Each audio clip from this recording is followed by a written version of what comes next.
The information where unknown forces strike the edge of ecology. I'll give you a brief epilogue because I do think it's so interesting that this year, well not next year, but this year of 2012, right, that we have spent so long talking about. It's nearly here. It was a fairy tale, far off, sort of weird thing that would happen in some, unspecified future, wasn't it? And suddenly we're nearly there. It's incredible. Bear in mind, and I'm going to boast a little bit here, not about me personally, but one of the key 2012 researchers is Geoff Stray. Geoff Stray's book has been massively influential in spreading word of 2012. Where did Geoff Stray begin his career? This room. He gave his first ever talk in here, because he used to turn up to these meetings with his folder under his arm. We all laughed. Every year we went, Geoff, what is this crap you are talking about? And now the whole world's talking about it. Well, the whole alternative world. 2012, and he was right. And he gathered all these prophecies and kept saying, no. Look, there's going to be a big change after 2012. It's in this culture, it's in that culture. And now everyone's talking about it. But it's interesting that he was nurtured originally back here. Still a great friend. But let's talk about this briefly. Because, and if you didn't already know, of course, the key moment where the 5,125-year cycle of the Maya calendar, the long count, where it ends and begins again, is at precisely this moment, 11:11 a.m., 21st of December 2012. I mean, what were the odds that it was at 11:11? This mystical number so many people have been talking about for so long. But what I'm slightly concerned about is that as we're moving into next year, you'll be amazed how many people are not really understanding the prophecies.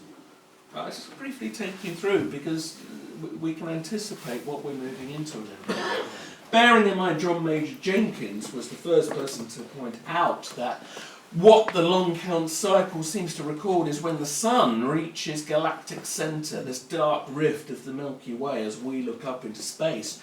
And it's at the centre now already, but for some reason the ancients or the Mayans thought this was the key thing. So this is certainly one of the things that they were talking about, but John Major Jenkins thinks this might actually have a physical effect, because he said that we then wind up in this alignment process where the Earth and the Sun and galactic centre are in perfect alignment for this short time, and he thinks we come into magnetic field resonance with it, which will change us. It will rewrite our DNA and all of this. And these are interesting ideas, of course, because there are so many prophecies that say there will be huge change. There's not many Mayan prophecies. People think there are loads. There's actually very few. This, for instance, is the only monument that we have telling us what's going to happen.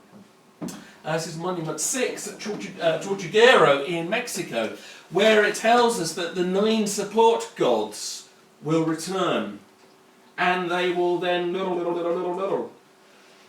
Because when you get to the bit where you need to read the end, it's been smashed off. So we don't know what the 9 support gods are going to do when they get here. Rather irritating.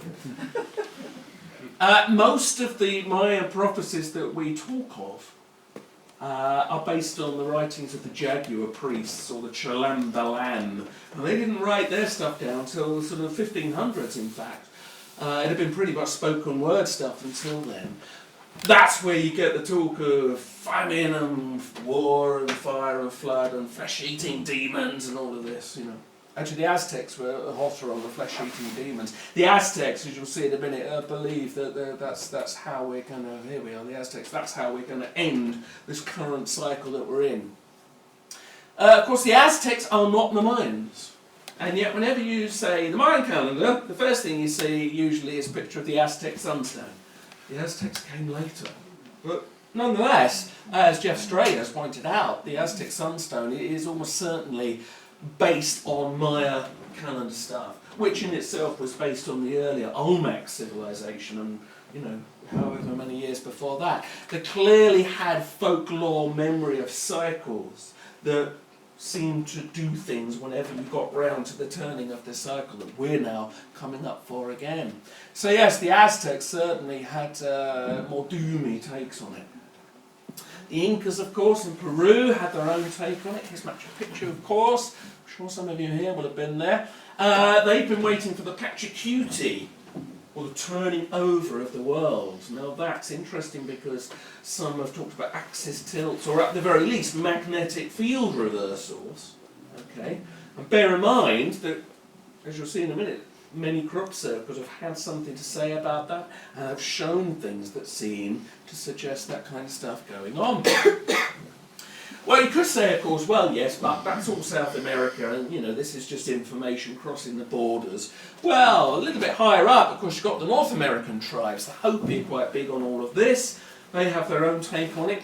They've been waiting for the Blue Star Kachina. Now, some have been saying, Comet Elenin's the Blue Star Kachina. When it arrives, it will herald the time of emergence and the great purification. But see, others think, never mind Comet Elenin, that maybe Blue Star Kachina has been and gone. Because in fact, this is Comet Holmes from 2007-2008, which, as you can see, is quite blue. And its coma, its ball of gas, at its sort of largest, was bigger than our sun itself, believe it or not. Very diffuse, of course. So was this, in fact, the Blue Star Kachina? Even some Mayan elders think it was. So therefore, maybe we are already in the time of the emergence. But all of that's in the Americas. But on the other hand, you can go right round to the other side of the planet and find the Maori have very similar prophecies, similar time cycles buried in there. And as Jeff Stray has pointed out in this room before, one of their key prophecies about the turning of the next cycle, i.e. next year, is Kahinga Tiarai, which people thought meant the curtain will fall. But then somebody said, no, that's a misinterpretation. What it actually should say is, the veil will dissolve, which has a completely different connotation to it, of course. Far less doomy. The veil will dissolve. So, you know, there's another reference.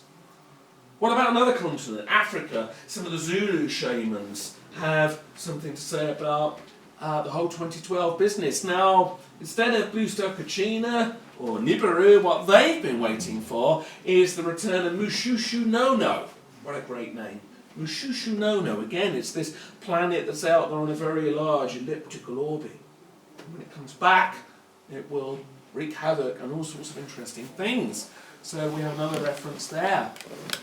All the major world religions, of course, have a lot of cycles and prophecies and predictions that seem to play into this. I mean, you know, just two examples. You've got the Book of Revelation, which, of course, some, particularly the evangelicals, are trying to work into the 2012 prophecies. You've got the time of the Kali Yuga in the Hindus, and so on and so on. I'm just giving you a potted view here to give you an overview of the fact that, hey, we're moving into these times now. So you can be reminded.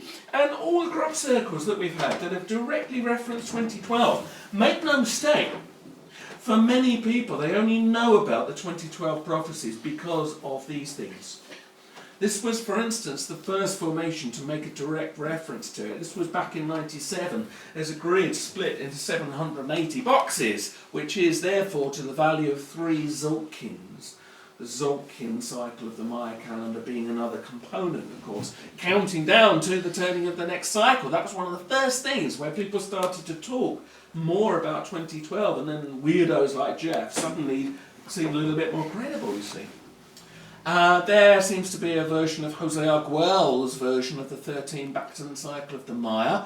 That appeared in 2008 and is a near-perfect rendition of our solar system as it will be on 21st of December 2012, with only what is presumed to be Pluto in the wrong position. And not just slightly in the wrong position, it's in a deliberately wrong position if it's Pluto. Now others of course say, yeah, because it's not Pluto, it's Nibiru, or Mushushu Nono, or Comet Elenin, or whatever it's going to be. But nonetheless, there's, you know, that is a very, very accurate diagram.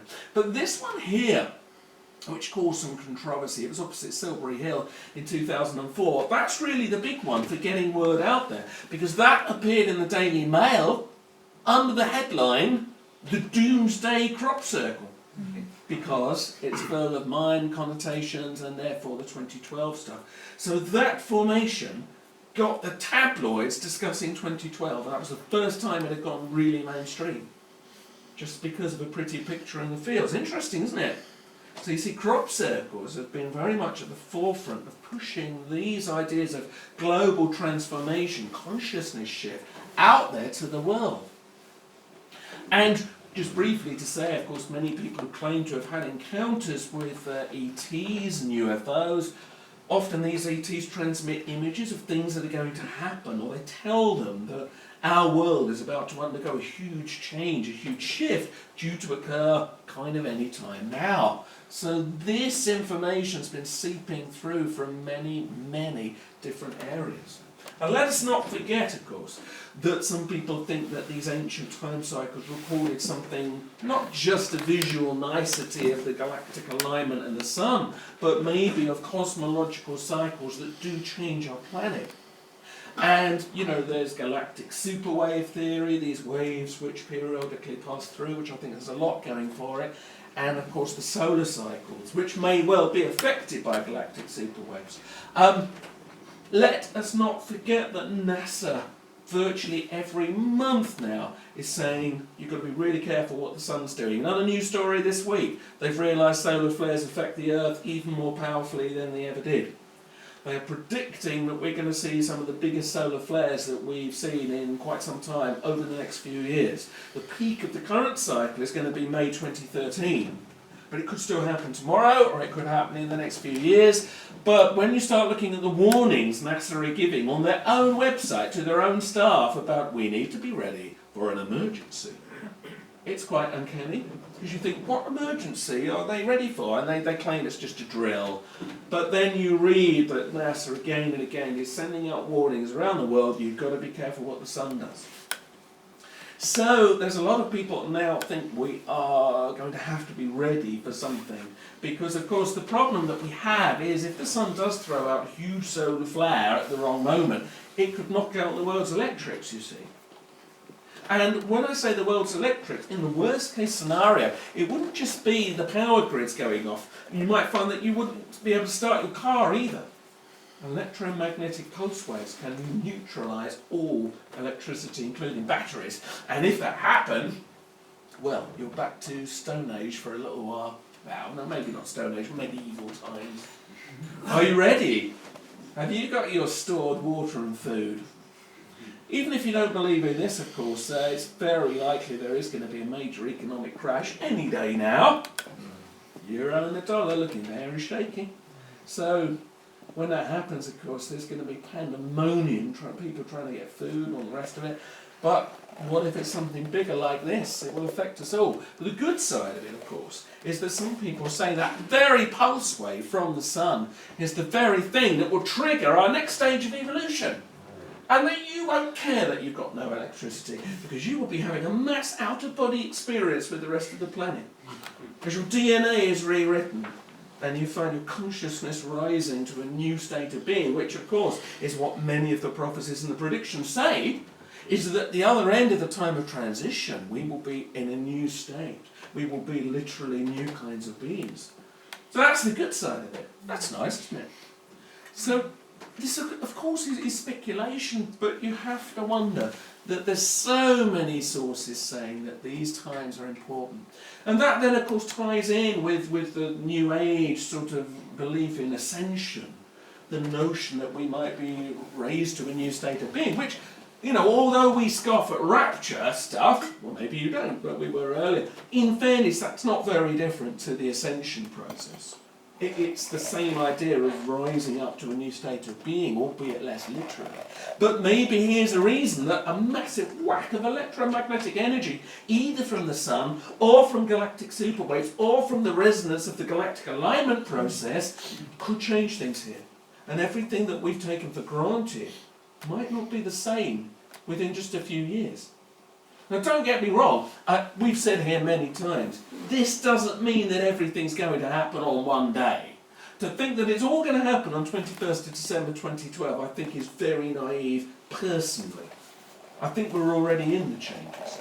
But that marks, if you like, the official beginning of the new era of change. And of course, some people are saying, well, maybe that's what the whole world control agenda is about, because the last thing those in command want is us all suddenly ascending in the middle of the street or whatever, you know. And they don't want us to reach our full potential. That's why we have to be lied to by the BBC. That's why there are conspiracies and clear control and surveillance agendas. If you don't think that, all I can say is I wish I lived in your world, because the evidence is all around you that they are trying to crush the human spirit, but maybe because they're afraid of anything that upsets their old order and power structures that they have struggled for so long to put into place. So how are they going to respond? And next year, what the hell is it going to be like here when the Olympics are on? It's going to be the biggest security clampdown you've ever seen. Bear in mind, of course, the riots, and we didn't even talk about those, the riots we've seen in the last few months, which many people think were allowed to occur, or at least were stirred up. And it is really interesting that the police pretty much were ordered to stand down on the first night. Of course, that's allowed yet more legislation and people begging for control, begging for it, to the point where even Cameron was suggesting putting troops on the streets because people are afraid. Well, what if any of that kicked off when the eyes of the world were on us next year with the Olympics? And who knows what we're going to have. Now, will we, as I say, have something extraordinary happen here? Well, as Ian Crane says, we're going to have some very dodgy dark deed going on. Some horrible false terrorist atrocity, or even fake alien invasion. Or a real alien invasion. How will you know the difference? That's worth asking yourself. And, you know, when you do look at the messages they're giving out, I mean, you saw them at the Olympic mascots, but look at the tower they're building. What message is Britain giving to the world? I'll tell you the message. Now look at this. Monstrosity, in my personal view, and then hear what the architect had to say about it. He said, I wanted the sensation of instability. Not instability, by the way, instability. That's the message the tower is sending out. Britain, unstable. Interesting, isn't it? I think it's interesting. The message that we are already giving out about Britain is not a very positive one. And now people have already seen around the world the riots and thinking, oh, is this what it's going to be like?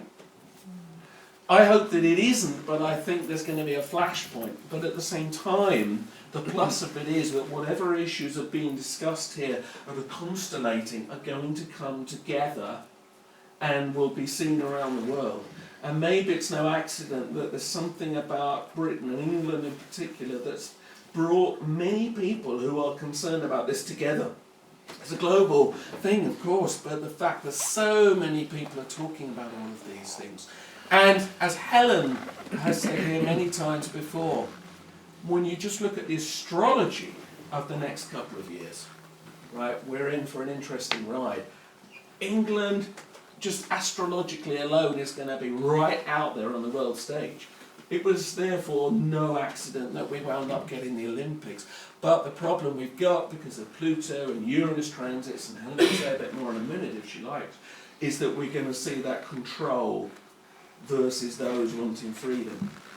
Authority will be challenged by those who have had enough of being put in their place. And we're already seeing the beginning of that. You saw the beginning of that with student riots and protests, I should say, not just the riots. And I think we're going to see an awful lot more of this, even if you didn't know anything about any of the prophecies.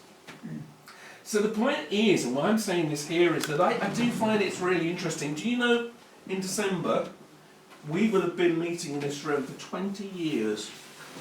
20 years. Yes, believe it or not. In this same room, when it was a little bit bigger, but nonetheless.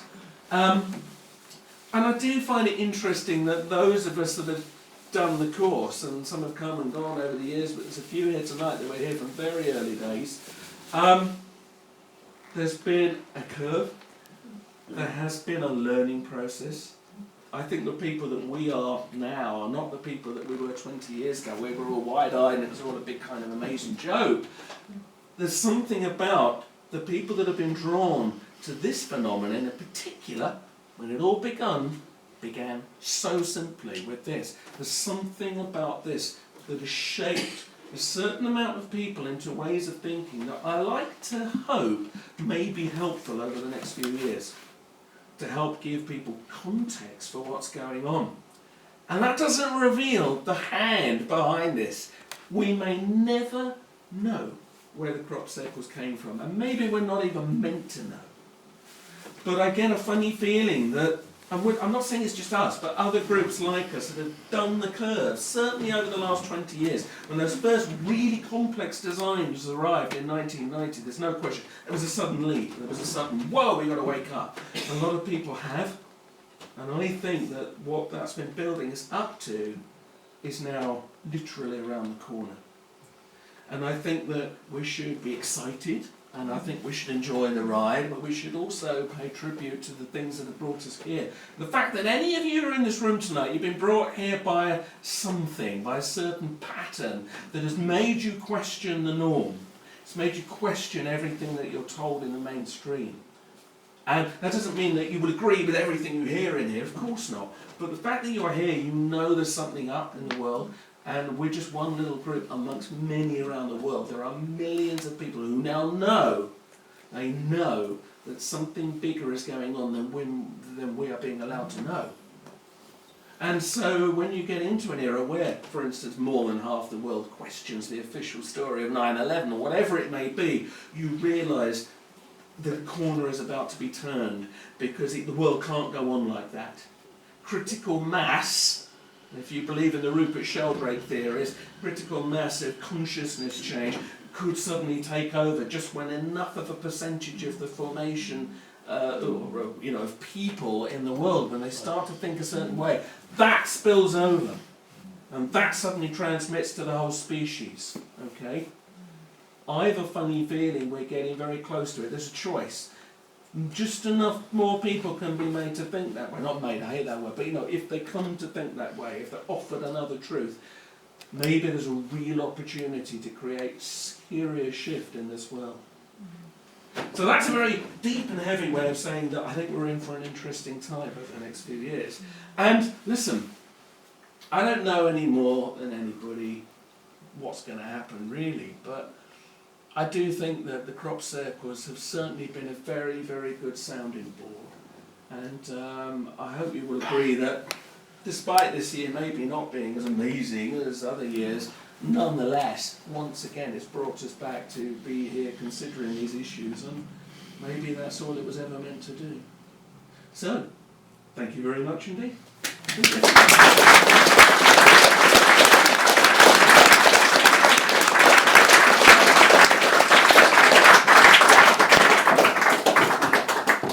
We have a few minutes. Anybody got any comments or questions? Please feel free. Helen, just say something properly about the Uranus-Pluto cycle. Right, the particular cycle that we're in at the moment, it began in the mid-60s. So if you can remember what was going on then, we had a lot of people feeling that something wasn't right. You've got mass demonstrations around the world about fighting in Vietnam, also in Chinese Cultural Revolution. There was the whole world seemed to be in a revolutionary state, and people that were sort of repressed, especially women. We had breakthroughs. It's often a time of big breakthroughs with Uranus and Pluto, because you have that sort of raw libidinal energy of Pluto combined with the revolutionary energy of Uranus. So it's a time where people wake up and they question, and it brings big change. Now, this particular cycle is more important than other Uranus-Pluto cycles throughout history, because it's the first one we've had since the discovery of Pluto in 1930. And because Uranus moves faster than Pluto, it's taken sort of 47 years for it to move into the most dynamic aspect, the square aspect. So therefore these energies aren't working together, They're working in a very tensional kind of opposition towards each other.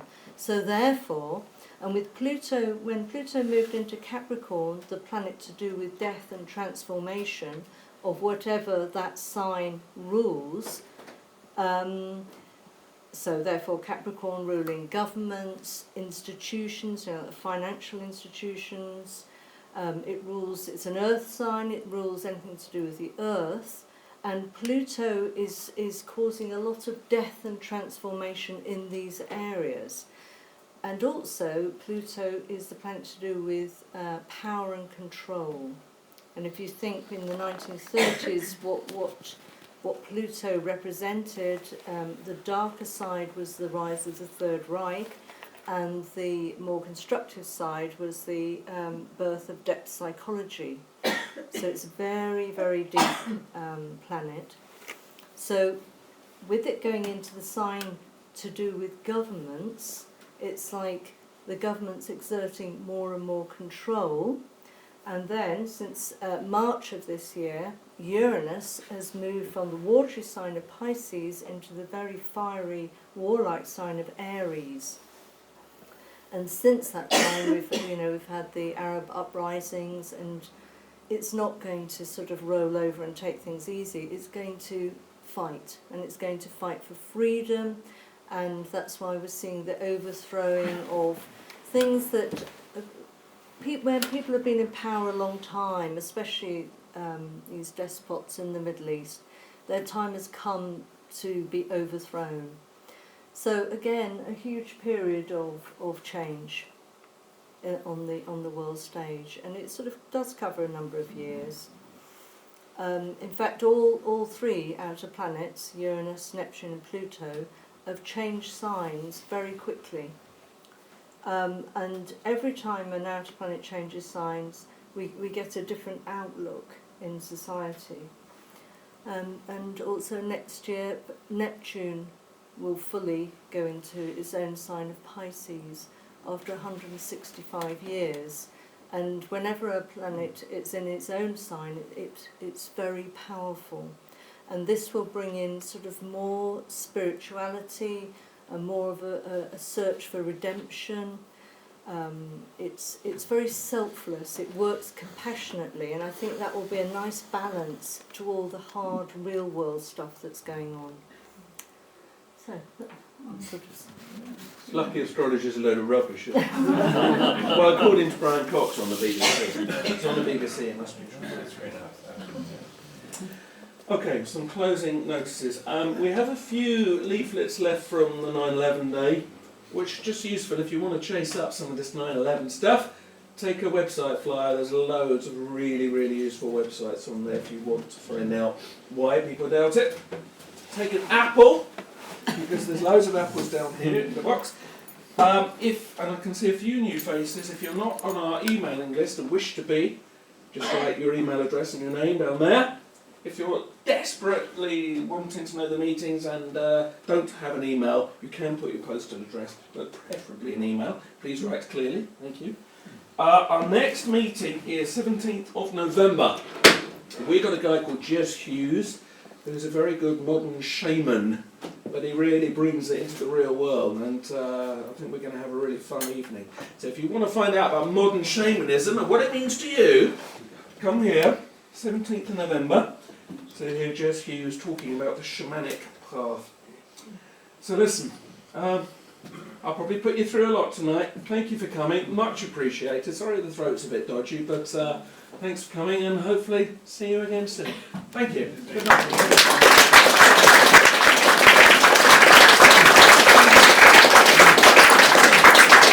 And of course, some of us will be going to the Potters for a drink afterwards, if anybody wishes to come.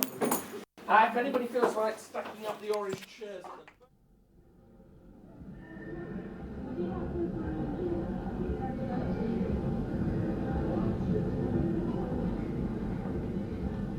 The information where unknown forces strike the edge of ecology.